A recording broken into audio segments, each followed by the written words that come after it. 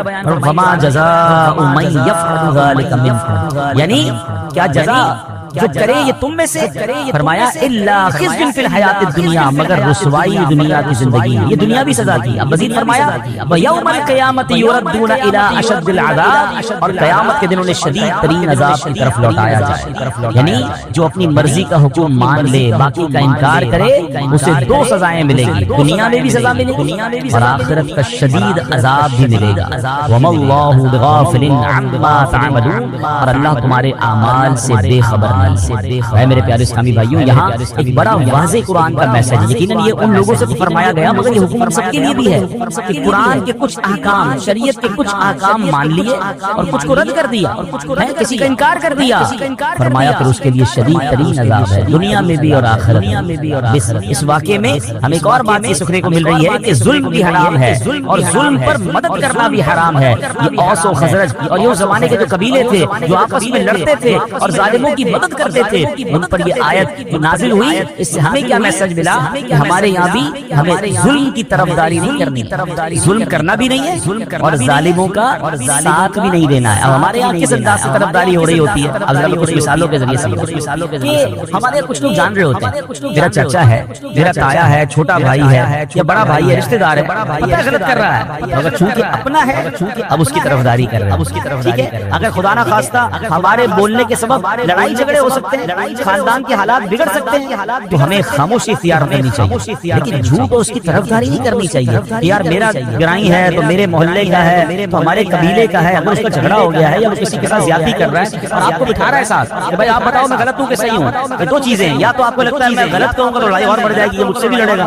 اور خاموش ہو جائے، مگر یہ نہ کہے کہ ہاں تم صحیح ہو، بھائی یہ میرا رشتہ دار بالکل ٹھیک کہہ رہا ہے، آپ کو فیصلہ انصاف کا کرنا ہے، آپ کو طرفداری ظالم کی نہیں کرنی ہے، کیونکہ یہی وہ غلطی ہے کہ کچھ قرآن کے احکام کو مان رہے ہیں اور کچھ جناب چھوڑ رہے ہیں۔ آگے سنیے، اب پارٹنر ہوتے ہیں دو مل کر کام کر رہے ہیں، ہمیں پتا ہے یار یہ پارٹنر ہے میرا، مگر یہ سامنے والے گاہک سے بات ٹھیک نہیں کر رہا، یہ جھوٹ بول رہا ہے، یہ جھوٹ بول کے سودا بیچ رہا ہے اور اس نے ابھی سود پہ پیسے لیے ہیں، یہ فلاں غلط کام کیا ہے۔ ہم کہتے ہیں یار اب اس کی غلط اس کو کہیں گے تو کمپنی بیٹھ جائے گی، بیچتا تو مال بڑا اچھا ہے، جھوٹ بول کے بیچ تو آتا ہے، سودا سب سے اچھا بیچتا ہے جناب، کاروبار اس کو سمجھ بڑی ہے، کچھ بھی کر کے آئٹم بیچ کے آ جاتا ہے۔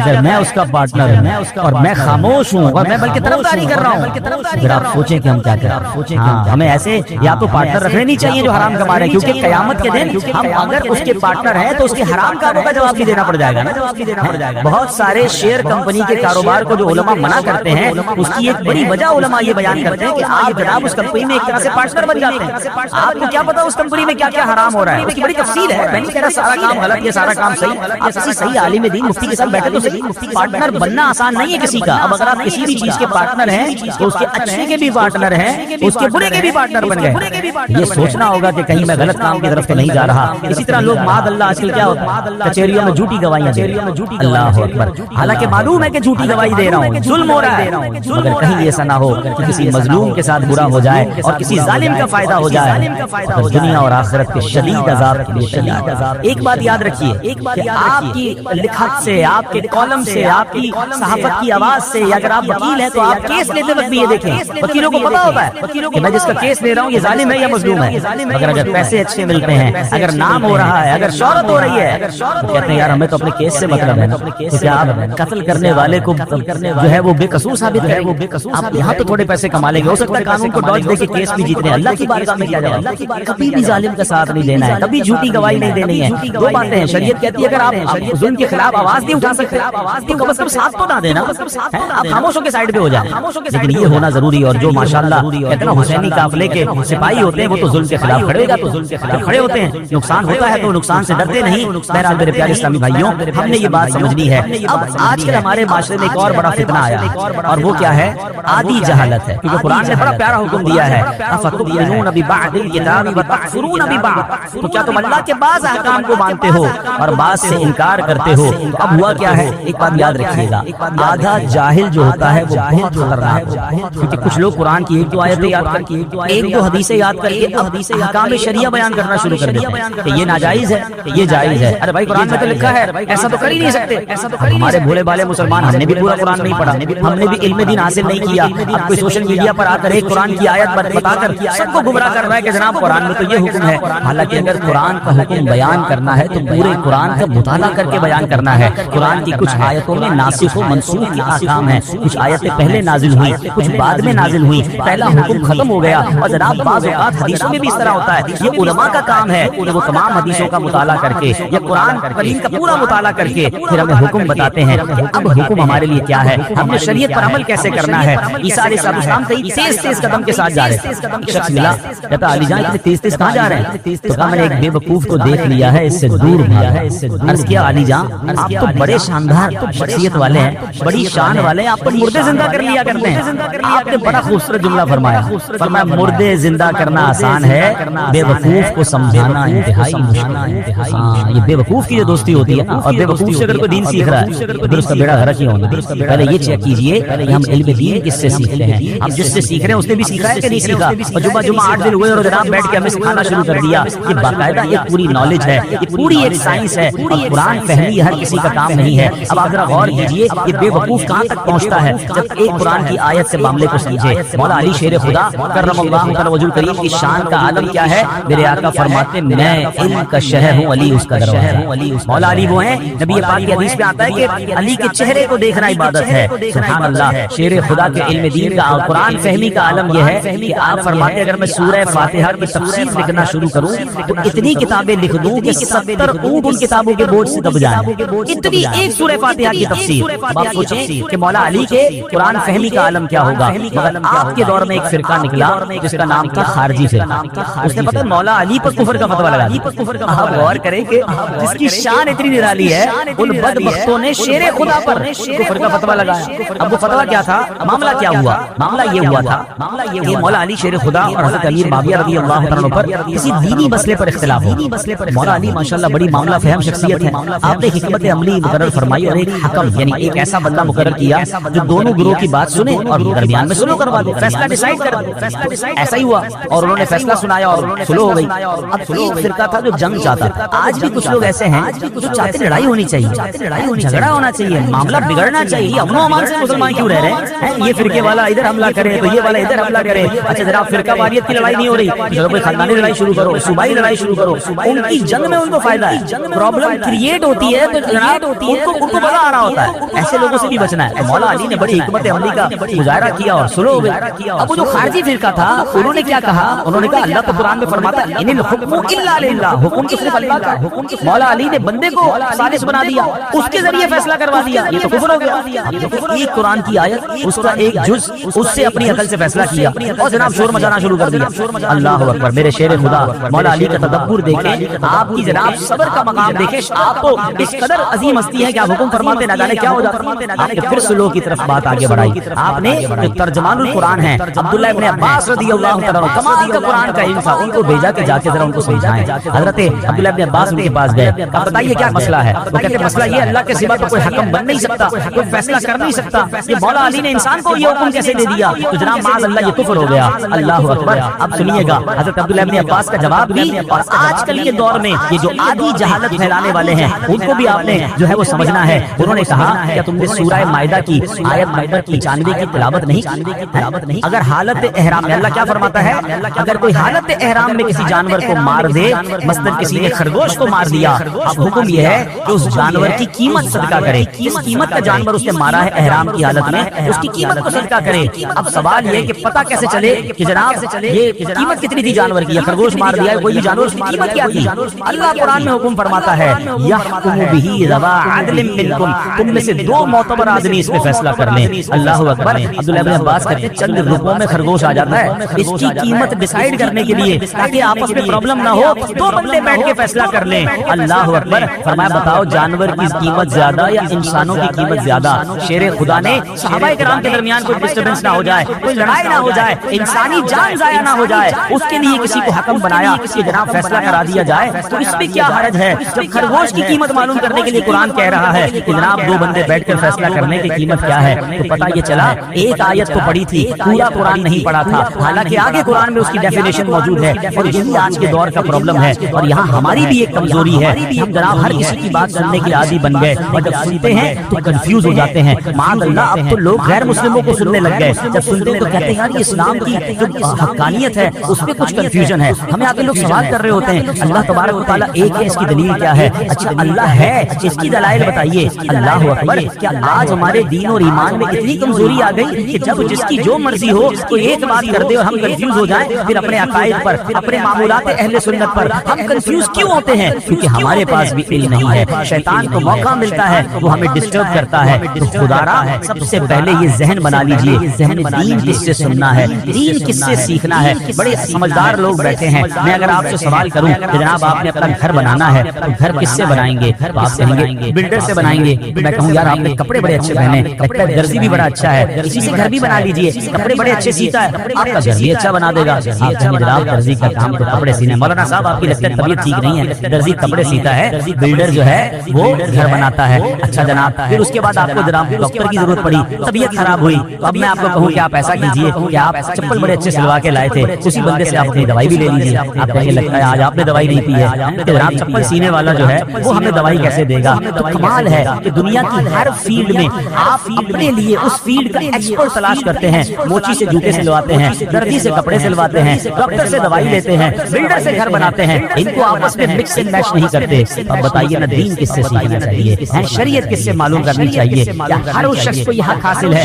میرا دین اتنا مظلوم ہے؟ اچھا اب ایک اور فینومینا لوگ لے کر آئے کہ جناب انٹرنیٹ پر تو ساری چیزیں موجود ہیں، اب تو اے آئی کا زمانہ ہے، سوال کیجئے جواب مل جاتا ہے. قرآن پاک پڑھنے کی اور جناب اس کی اتنی بڑی بڑی تفسیریں پڑھنے کی ضرورت کیا ہے؟ اور جناب پڑھنا بھی ہے تو کسی عالم کی ضرورت کیا ہے، کسی مفتی کی ضرورت کیا ہے، کسی ایکسپرٹ کی ضرورت کیا ہے؟ قرآن موجود ہے، تفسیریں موجود ہیں، ہم خود ہی مسئلہ نکال لیں گے، ہمیں علماء کی حاجت نہیں ہے.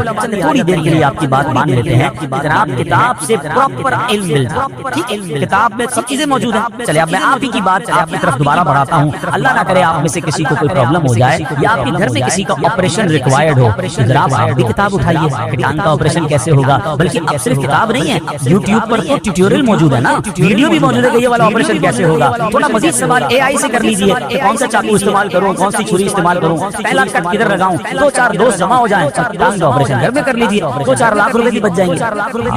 کیا ہو گیا آپ کو بھائی؟ جان کا معاملہ ہے، کسی ایکسپرٹ سے کروانا پڑے گا. کتابوں میں ضرور لکھا ہے لیکن ٹانگ ضائع ہو جائے گی. دل کا آپریشن ہم نہیں کر سکتے، حالانکہ اس کا پورا طریقہ انٹرنیٹ پر موجود ہے. آپ کہیں نہیں اس کے لیے برسوں کا ایکسپرٹ چاہیے، بلکہ آپریشن تو اس سے کروائیں گے جس کا آپریشن کرنے کا تجربہ بھی ہو اور اس کا آپریشن کامیاب بھی ہوتا ہو. 4 دوستوں سے بھی پوچھیں گے، 3 رائے لیں گے. ایک رائے پر بھی لوگ آپریشن نہیں کراتے. کرنا بھی یہ چاہیے کہ 3 طرف سے رائے لے کر پھر آپریشن کی طرف جانا چاہیے. آپ کہیں گے جان کا معاملہ ہے، جسم کا معاملہ ہے، باڈی خراب ہو سکتی ہے. سبحان اللہ، آپ نے میرا ہی جواب دے دیا حضرت. اب میرا سوال سن لیجئے، مجھے ایک بات بتا دیجئے، کسی کی ٹانگ زیادہ قیمتی ہے یا اس کا ایمان زیادہ قیمتی ہے؟ میرے ایمان پر جس کی جو مرضی آئے چھری کانٹے لے کر آ جائے کہ میں تمہارا ایمان کا معاملہ ٹھیک کرتا ہوں، تمہارا دین میں تمہیں سمجھاتا ہوں، آپ پڑھ لینا، آپ بھی خود ہی قرآن سے اور تفسیر سے پڑھ لیں. آپ کہیں گے نہیں جناب، باقی دنیا کے معاملات میں جب ایکسپرٹ ریکوائرڈ ہے تو مجھے قرآن کے علم کے لیے بھی فہم القرآن والا مفتی اور عالم ریکوائرڈ ہے.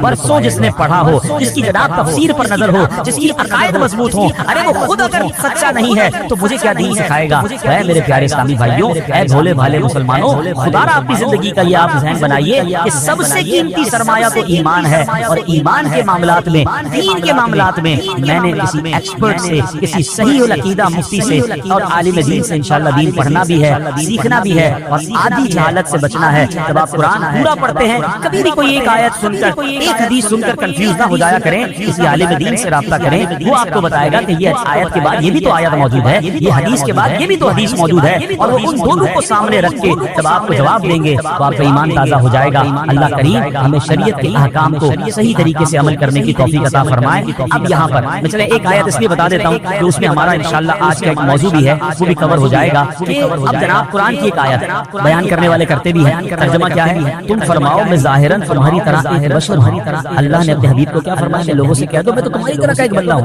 اب کچھ جاہلوں نے، وہ آدھے جاہل ہیں، دیکھو نبی پاک خود کہہ رہے ہیں وہ ہماری طرح کے آدمی ہیں، اور تم کہتے ہو جناب وہ نور ہیں اور وہ جناب بہت عظیم ہستی ہے. خود فرما رہے میں تمہاری طرح کا ہوں.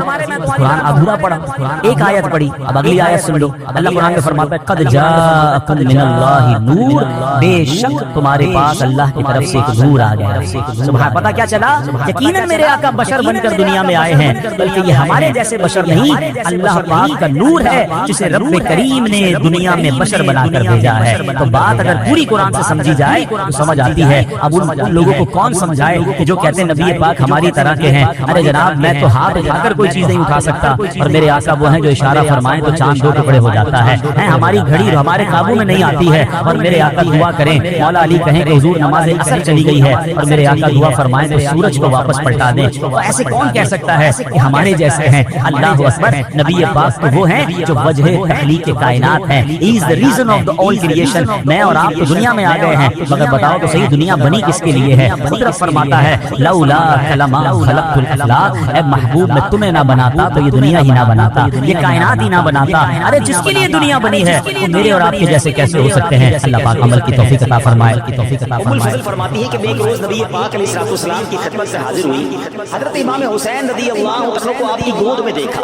کیا دیکھتی ہوں کہ پیارے آقا کے مبارک آنکھوں سے آنسو جاری ہے. میں نے عرض کی یا رسول اللہ صلی اللہ تعالی علیہ وسلم، میرے بابا آپ پر قربان، یہ کیا حال ہے؟ فرمایا میرے پاس جبرائیل آئے اور انہوں نے خبر دی کہ میری امت اس فرزند کو قتل کرے گی. میں نے کہا کیا اس کو؟ فرمایا ہاں، اور میرے پاس اس کے مقتل کی سرخ مٹی بھی لائے. یعنی جہاں شہید کیا جائے گا نا، اس جگہ کی مٹی بھی نبی پاک علیہ السلام کو پیش کر دی گئی. اللہ اکبر. ایک اور جگہ نبی پاک علیہ السلام فرماتے ہیں کہ میرے پاس وہ فرشتہ آیا جو اس سے پہلے کبھی حاضر نہیں ہوا تھا. انہوں نے کی کہ آپ علیہ السلام کے فرزند حسین رضی اللہ تعالیٰ عنہ قتل کیے جائیں گے، اور اگر آپ چاہیں تو میں آپ کو اس زمین کی مٹی ملاحظہ کراؤں جہاں وہ شہید ہوں گے. پھر انہوں نے تھوڑی سی سرخ مٹی پیش کی. اللہ کربلا کے میدان کا بھی پتا تھا، شہید ہونے کے بارے میں بھی پتا تھا، اور صرف نبی پاک کو نہیں، بی بی فاطمہ کو بھی معلوم تھا، مولا علی کو بھی معلوم تھا، صحابہ کرام میں بھی یہ بات مشہور ہو چکی تھی.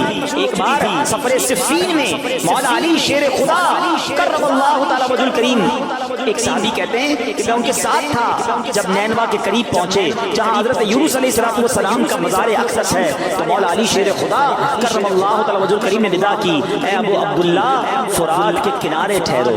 میں نے عرض کی اس لیے؟ فرمایا میرے آقا علیہ السلام نے فرمایا کہ جبرائیل نے مجھے خبر دی ہے کہ امام حسین فرات کے کنارے شہید کیے جائیں گے، اور مجھے وہاں کی ایک مشت مٹی بھی دکھائی. ایوریبڈی نوز، سب کو معلوم تھا امام حسین آگے جا کر شہید ہوں گے. بڑا اہم سوال کرنے جا رہا ہوں. جب سب کو معلوم تھا اور سب پیار بھی بہت کرتے تھے، محبت بھی بہت تھی، نبی پاک اپنا پھول کہتے، نبی پاک کے نواسے ہیں، آقا چومتے تھے انہیں. تو کبھی ایسا نہیں ہوا کہ خاتون جنت بی بی فاطمہ تو ماں تھی نا امام حسین کی، وہ آتی نبی پاک کے پاس کہ یا رسول اللہ صلی اللہ تعالی علیہ وسلم، آپ کی دعا اللہ رد نہیں فرماتا، آپ اللہ کی بارگاہ میں دعا کر دینا کہ حسین سے یہ آفت ٹل جائے، حسین اس امتحان میں مبتلا نہ کیا جائے، انہیں شہید نہ کیا جائے. حضور آپ ہاتھ اٹھائیں گے تو دعا قبول ہو جائے گی. کبھی مولا علی نبی پاک سے عرض کرتے کرم اللہ تعالی وجہ الکریم، حضور آپ ہاتھ اٹھا دیں، اتنا پیار کرتے ہیں حسین سے، اللہ سے دعا کریں اللہ اس مصیبت کو ٹال دے. حضور دنیا والے آ کر آپ سے اپنی مصیبتیں ٹلوانے کی دعا کرتے ہیں، آپ اپنے نواسے کے لیے دعا کیوں نہیں کرتے؟ اللہ اکبر. اس بات سے جواب کیا مل رہا ہے؟ معلوم سب کو تھا مگر سب تیار بھی تھے، اس امتحان پر راضی بھی تھے، اپنے بچے کو پال رہے تھے اس لیے کہ اس نے شہید ہونا ہے، اس لیے اس کی تربیت ہو رہی ہے کہ اس نے امتحان میں کامیاب ہونا ہے. پہلا پیغام کیا مل رہا ہے کہ زباں پر شکوے رنجو علم لایا نہیں کرتے. اے پنجتن کے ماننے والوں سنو، تھوڑی سی تکلیف آ جائے تو شکوہ ہے، شکایت ہے، بس یار سر میں بہت درد رہتا ہے، بخار جاتا ہی نہیں، ہر وقت کمر دکھتی رہتی ہے، کاروبار تو بالکل نہیں چل رہا، گھر میں پریشانیاں ہی پریشانیاں ہیں، کیا کروں، دین کا کام کرتا ہوں کوئی حوصلہ نہیں بڑھاتا، میرا بیان سننے کے لیے لوگ نہیں آتے، میں جناب مدنی قافلے پہ جاتا ہوں سہولت نہیں ملتی، اس لیے اب دل نہیں لگتا. چھوٹی سی تکلیف پر دل توڑ لیتے ہو اور کہتے ہو پنجتن کا غلام ہوں. سنو، زباں پر شکوے رنجو علم لایا نہیں کرتے، نبی کے نام لیوا غم سے گھبرایا نہیں کرتے. وہ امتحان تھا اور وہ تیار تھے، اور آج ہم چھوٹی سی مشکل پر گھبرا جاتے ہیں۔ حالانکہ قرآن مجید فرقان حمید میں ہم سے بتا دیا گیا ہے کہ ایگزامینیشن، امتحان تو آنا ہے۔ اللہ قرآن میں فرماتا ہے وَلَنَبْلُوَنَّكُمْ بِشَيْءٍ مِّنَ الْخَوْفِ وَالْجُوعِ وَنَقْصٍ مِّنَ الْأَمْوَالِ وَالْأَنفُسِ وَالثَّمَرَاتِ وَبَشِّرِ الصَّابِرِينَ۔ کیا فرمایا؟ ہم ان قریب تمہیں آزمائیں گے۔ Yes, you have to be examine, تمہیں آزمایا جائے گا۔ کن کن چیزوں سے؟ لسٹ بھی دے دی گئی۔ تمہیں بھوک سے آزمایا جائے گا، تمہارے مال کم ہو جائیں گے، پھلوں میں کمی ہوگی، بیماری آ جائے گی، خوف بھی آئے گا، بھوک بھی آئے گی۔ وہ ساری چیزیں جو ہماری زندگی میں آتی ہیں نا، قرآن نے کم و بیش سب بیان کر دی کہ یہ پرابلمز آئیں گی، زندگی ایسی نہیں گزر جانی۔ پھر کیا ہوگا؟ پھر اس کے بعد فرمایا وبشر الصابرین، خوشخبری ہے صبر والوں کے لیے۔ مشکل آتی ہے، صبر کرتے ہیں، امتحان میں کامیاب ہوتے ہیں۔ پھر کیا ہوتا ہے؟ الذین اذا اصابتهم مصیبہ، جب وہ کسی مصیبت پہ گرفتار ہوتے ہیں پھر کیا کہتے ہیں؟ قالوا انا للہ وانا الیہ راجعون، ہم اللہ ہی کا مال ہے اور اسی کی طرف لوٹائے جائیں گے۔ پہلے سے تیار رہتے صبر والے، اللہ والے مشکل کے لیے ریڈی رہتے ہیں۔ اور ہم اپنے آپ کو کربلا والوں کا غلام تو کہتے ہیں، مگر چھوٹی سی مشکل آئے ایسی پریشانی کا اظہار کریں گے، اتنے شکوے، اتنی شکایات، اور اللہ کی بارگاہ میں کمپلین ہو رہی ہوتی ہے، پتہ نہیں کیا غلطی ہو گئی۔ ایسی زبان چلتی کیسے سمجھ نہیں آتا کہ جو بندہ یہ کہے کہ پتہ نہیں میری کون سی غلطی ہو گئی۔ ارے ہماری غلطیاں اتنی ہیں کہ ہم کاؤنٹ نہیں کر سکتے، ہم پر تو آگ پر سے یہ کم ہے۔ ایک بزرگ کہیں جا رہے تھے، سر پر خاک گری، کہتے ہیں یا اللہ تیرا شکر ہے۔ لوگوں نے کہا آپ کے سر پہ مٹی گر گئی، آپ شکر ادا کر رہے ہیں؟ کہتے ہیں عمل تو ایسے ہیں کہ آگ گرنی چاہیے، عمل تو میرے ایسے ہیں کہ آگ برسنی چاہیے تھی، مٹی گری ہے اس لیے اللہ کا شکر ادا کر رہا ہوں۔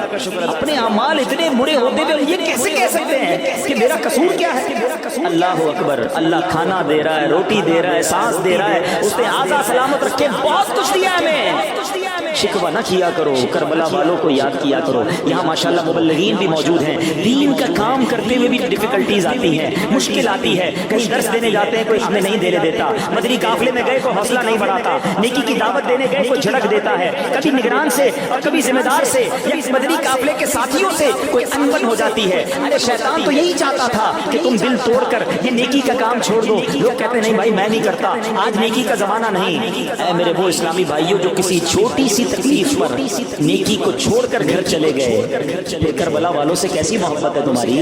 وہ تو نہیں گئے کربلا سے واپس، پیاس پانی بھی بند کر دیا، دھوپ بھی تھی، بھوک بھی تھی، دشمن بھی تھے۔ امیر اہل سنت کا وہ شعر سن لو، آپ کہتے ہیں پیارے مبلغ معمولی سی مشکل پہ تو گھبراتا، پیارے مبلغ معمولی سی مشکل پہ تو گھبراتا ہے، دیکھ حسین نے دین کی خاطر سارا گھر قربان کیا۔ تو ہمیں مشکل سے گھبرانا نہیں ہے، امتحان آنا ہے۔ خوش نصیب وہ ہے جو امتحان میں صبر کا دامن تھامتا۔ کربلا کا دوسرا پیغام، امام حسین رضی اللہ تعالیٰ لڑنے تو نہیں گئے تھے، آپ کو تو خط لکھ کر بلایا گیا تھا۔ لڑنے کے لیے فیملی لے کے کون جاتا ہے؟ آپ اپنے بچوں کو بھی لے جا رہے ہیں، اپنے جناب گھر والوں کو بھی لے جا رہے ہیں، خواتین بھی ساتھ ہیں، یہ تو مہمان بننے گئے تھے، انہیں تو بلایا گیا تھا کہ حضور آپ آئیے، ہم آپ کی بیعت کریں گے، مگر ان ظالموں نے دھوکہ کیا اور آپ سے جنگ کرنے کے لیے تیار ہو گئے۔ مگر یہاں ایک سوال پیدا ہوتا ہے کہ امام حسین چاہتے تو کمپرومائز کر لیتے، مان لیتے ہو۔ بہت ساری شریعت میں ایسی اجازتیں ہیں کہ جب جان جانے کا خوف ہو تو بہت سارے ناجائز کام بھی جائز ہو جاتے ہیں، اس کی تفصیل ہے پوری۔ تو امام حسین کی بھی جان جانے کا خوف تھا، ان کے پورے خاندان کی جناب شہادت کا خوف تھا، آپ بھی یزید کی بات مان لیتے، کمپرومائز کر لیتے۔ کیوں بات نہیں مانی؟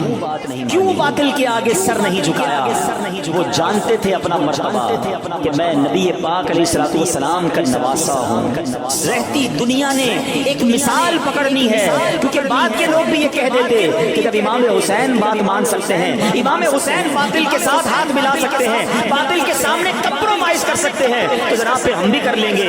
انہوں نے سر کٹا دیا، نانا کے دین کے پرچم کو بلند کیا، باطل کے آگے سر نہ جھکایا، رہتی دنیا کے لیے پیغام دے دیا، مگر آج امام حسین کا چاہنے والا، کربلا والوں کا غلام کہلانے والا۔ آج لوگ کہتے نظر آتے ہیں کیا کریں جناب، ساری مارکیٹ جھوٹ بولتی ہے، ہم کو بھی جھوٹ بولنا پڑتا ہے، کیا کریں جناب، ہم ملاوٹ نہ کریں، دوسرے لوگ ملاوٹ کر کے مال بیچ دیں گے، ہمیں اپنا کاروبار چلانے کے لیے کچھ نہ کچھ کرنا پڑتا ہے۔ ارے بھائی ہمارے خاندان کے رسم و رواج ایسے ہیں، ناچ گانے ڈھول تماشے نہ کریں تو خاندان والے مذاق اڑائیں گے، ہمیں شادی میں کرنا پڑتا ہے۔ دوست کہتا ہے ارے سارے دوست غلط کام کرتے ہیں، میں ان کا ساتھ نہ دوں تو وہ میرا مذاق اڑاتے ہیں۔ اللہ اکبر، میں آپ سے پوچھتا ہوں یہ حسینیت ہے یا یزیدیت ہے؟ امام حسین جان قربان کر دی، 6 مہینے کے علی اصغر کو بھی شہید کروا دیا، مگر باطل کے آگے سر نہیں جھکایا۔ اور آج تھوڑے پیسوں کے لیے، چند لوگوں کو خوش کرنے کے لیے، کیا کروں سیٹھ ناراض ہو جائے گا اس لیے میں نماز نہیں پڑھتا، نوکری میں اجازت نہیں ملتی، تمہیں شرم نہیں آتی؟ تم چند پیسوں کی خاطر نماز ضائع کر دیتے ہو۔ وہاں تلواروں کے سائے تھے مگر میرے امام نے وہاں بھی سجدے کیے تھے، کربلا کی تپتی ریت پر بھی نمازیں ادا کی گئی۔ سوچیے جو بات بات پر کمپرومائز کرتے ہیں، بیرون ملک میں رہنے والے مجھے سن رہے ہوں گے، کیا کریں جناب ہمارے ملک میں کرنا پڑتا ہے، یہاں رہنا ضروری ہے، یہاں رہنے کے لیے سارے کام کرنے ہوں گے۔ ارے کس نے کہا تمہیں وہاں رہنا ضروری ہے؟ میرے امام نے مدینہ چھوڑ کر مکہ اختیار کیا، مکے کے بعد کوفہ چلے گئے، جہاں جہاں اسلام کو ضرورت پڑی آپ نے وہاں سفر کیا، اور آخر کار کربلا کے میدان میں اپنی جان دے دی۔ اور تم چند سکوں کی خاطر یا تو مجبور ہو جاتے ہو اور کہتے نہیں جناب کرنا پڑے گا۔ نہیں جناب، اللہ اور اس کے رسول کو جو پسند نہیں وہ ہماری زندگی میں نہیں ہونا چاہیے۔ لوگ کہتے ہیں چلتا ہے، نہیں چلے گا بھائی، وہی چلے گا میری زندگی میں جو میرے رب کو راضی کرے، میرے حبیب کو راضی کرے۔ بریلی کے تاجدار امام عشق و محبت اعلیٰ حضرت نے ہمیں زندگی گزارنے کا سلیقہ بتا دیا۔ یہ مت سوچو کہ رشتہ دار کیا کہیں گے، خاندان کیا کہے گا، مارکیٹ میں لوگ کیا کہیں گے، بس ایک چیز کو سمجھ لو، کہتے ہیں انہیں جانا، انہیں مانا، نہ رکھا غیر سے کام۔ ارے میرے آقا اگر راضی ہو گئے تو رب بھی راضی ہو جائے گا، اور پھر کیا ہوگا؟ للہ الحمد میں دنیا سے مسلمان گئے۔ انہیں جانا، انہیں مانا، رکھا خیر سے کام۔ انہیں جانا، انہیں مانا، رکھا خیر سے کام۔ للہ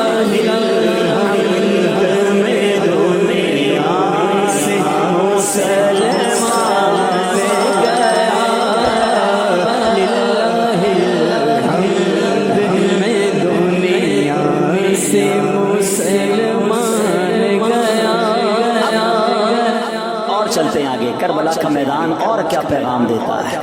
آپ کو معلوم ہے کربلا والے تو 72 تھے، سامنے 22,000 کا لشکر تھا۔ سوال یہ ہے 72 جن میں بچے بھی ہیں، خواتین بھی ہیں، ان سے لڑنے کے لیے اتنا بڑا لشکر کیوں بھیجا گیا؟ 1000-2000 بھیج دیے جاتے۔ یزیدی بھی جانتے تھے کہ امام حسین کی رگوں میں شیر خدا کا خون دوڑ رہا ہے، ان کو قابو کرنا آسان نہیں ہے، جس طرف آئیں گے پشتوں کے پشتے لگا دیے جائیں گے۔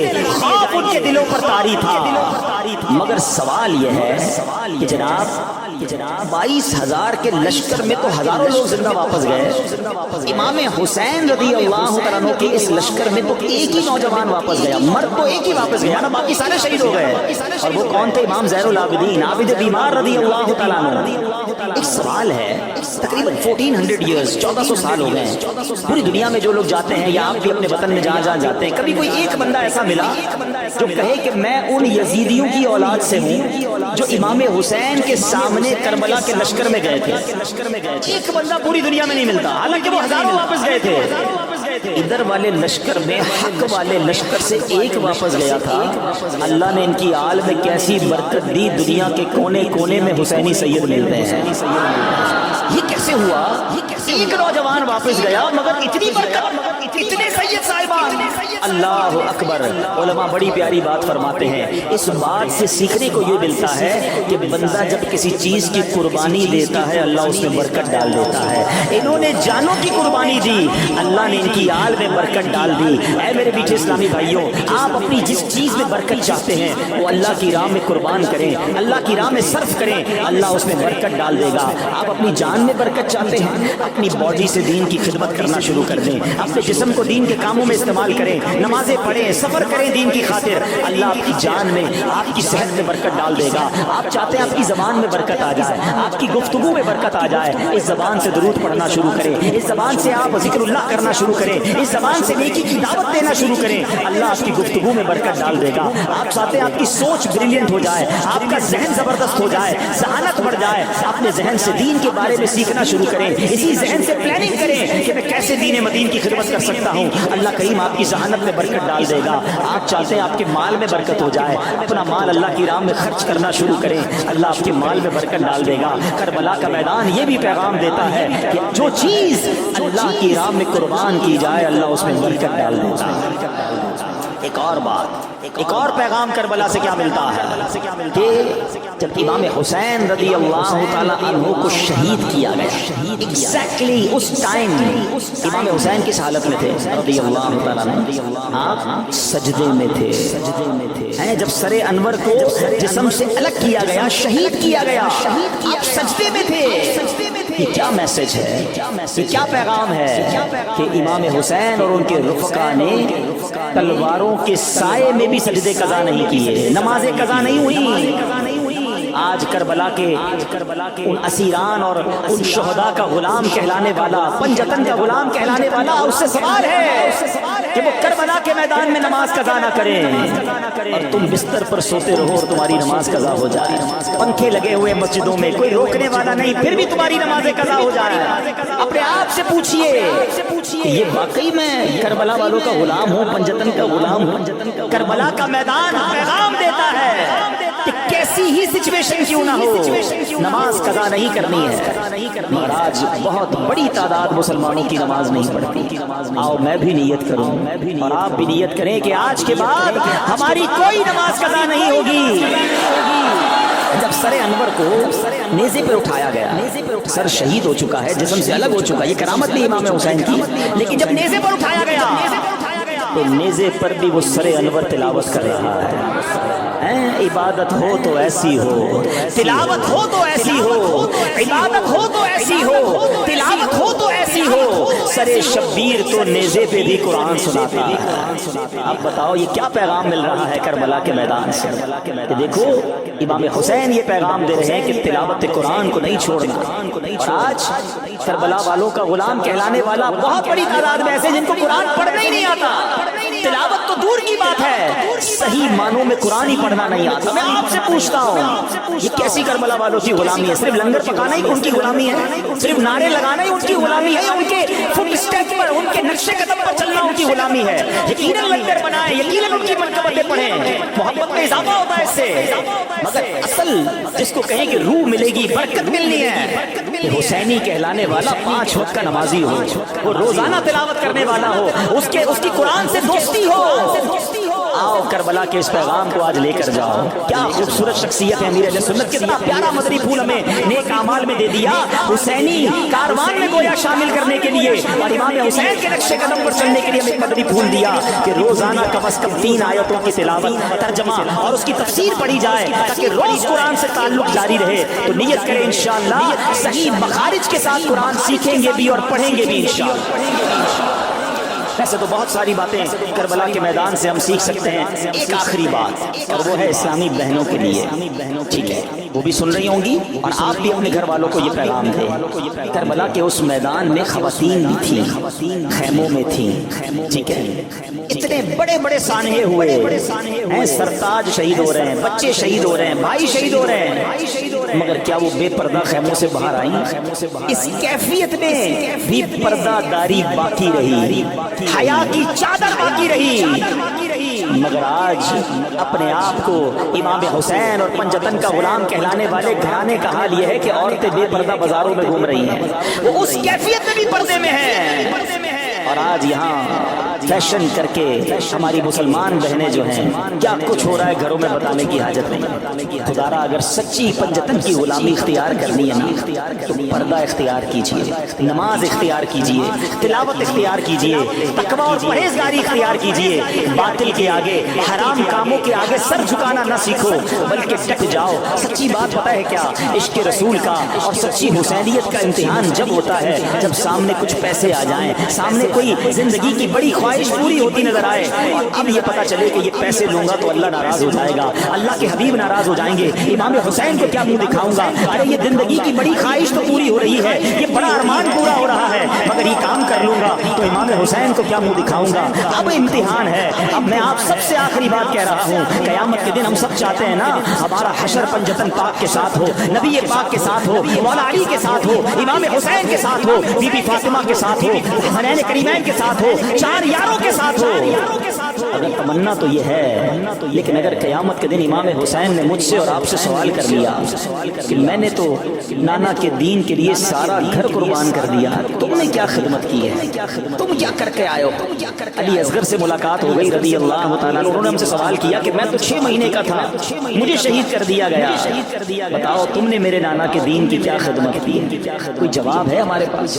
اللہ سلامت رکھے دعوت اسلامی کے ماحول۔ اگر اس ماحول سے وابستہ رہے نا اور اپنے جذبے بڑھاتے رہے اور یہ جذبہ بنا لیا کہ میں نے بھی کچھ دین متین کی خدمت کر کے جانا ہے، میں نے بھی پرچم اسلام اونچا کر کے جانا ہے، اس دین کا نام روشن کرنا ہے، تاکہ کچھ میں بھی عرض کر سکوں کہ حضور اپنے حصے کا کام میں بھی کر کے آیا ہوں۔ دعوت اسلامی کے ماحول سے وابستہ رہیں گے، مدنی قافلوں میں سفر کرتے رہیں گے، اللہ وہ دن لائے آپ ملک بھر میں اور آگے جا کر اتنے سینئر ہو جائیں کہ بیرون ملک میں بھی سفر کریں، غیر مسلموں کو مسلمان کریں، ہماری وجہ سے مسجدیں بنے، مدرسے بنے، علماء بنے، حفاظ بنے، اللہ ہم سے دین کے کچھ ایسے کام لے لے، دعا کرتے ہیں جو مرنے کے بعد بھی ہمارے لیے صدقہ جاریہ کا باعث ہو جائیں۔ یہ سارے کام کرنا دعوت اسلامی کے مدنی ماحول میں، اس نیک ماحول میں بڑے آسان ہیں اگر ہم اس کے ساتھ وابستہ رہیں، وقت دیتے رہیں، سیکھتے بھی رہیں اور اپنا جذبہ بڑھاتے رہیں، تو انشاءاللہ امام حسین رضی اللہ تعالیٰ عنہ کے نقش قدم پر چلنا نصیب ہو جائے گا۔ اور اللہ نے چاہا قیامت کے دن جب پنجتن پاک کی بارگاہ میں حاضری ہوگی تو وہ بھی کہیں گے کہ یہ واقعی ہمارا غلام ہے، زبان سے بھی کہتا تھا پنجتن کا غلام ہوں اور اعمال بھی ایسے کر کے آیا ہے، اور کیا معلوم ایسا کرم ہو جائے کہ پنجتن پاک ہمیں اپنے پیچھے پیچھے جنت میں لے جائیں۔ تو اے میرے میٹھے اسلامی بھائیوں، کربلا کے ان پیغامات کو یاد رکھنا ہے، زندگی حسینی طریقے پر گزارنی ہے، یزیدی طریقے پر نہیں۔ اللہ مجھے اور آپ کو امام حسین اور کربلا والوں کی سچی غلامی نصیب فرمائے، 5 وقت کا نمازی بنائے، تلاوت قرآن کرنے والا بنائے، حق اور نیک کاموں کی طرف قدم بڑھانے والا اور گناہوں سے بچنے والا بنائے، اور دعوت اسلامی کے اس پیارے ماحول میں ہم سب کو استقامت نصیب فرمائے، آمین بجاہ النبی الامین صلی اللہ تعالی علیہ وسلم۔ مالک کی صلاح